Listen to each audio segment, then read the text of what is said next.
Gilman Dudani dhe Muçi Shaliani, i njohur me Novkën Sheqeri, sapo kishin bëritur nga Barcelona në vendin tonë kur u bën objektivi një atentati mafios. Të dy udhtonin me një makinë luksoze Benz kur u qelluan me breshëri plumbash rreth 25 minuta pas largimit nga aeroporti në rreth rrotullimin pranë Rinasit, një zonë me trafik të dendur. Gilman Dudani, krau i djathtë Emiliano Shullazit, mbeti i vdekur në vend, ndërsa Shaliani, që po drejtonte mjetin, është plagosur në kokë dhe ndodhet në gjendje kritike.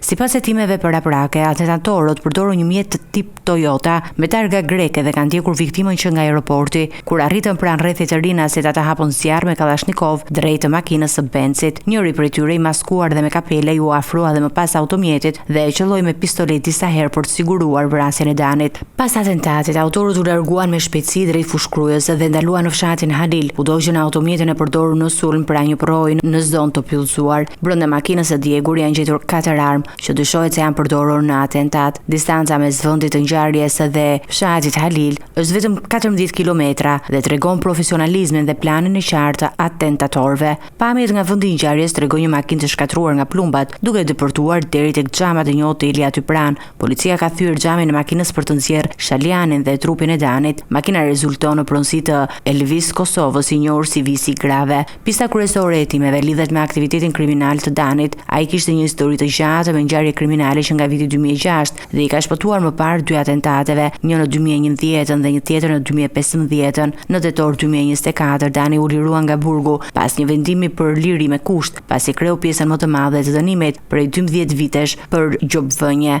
Hetimet vazhdojnë për identifikimin e plotë të autorëve të atentatit dhe lidhjet e mundshme të këtij sulmi me konflikte brenda grupeve kriminale në vend.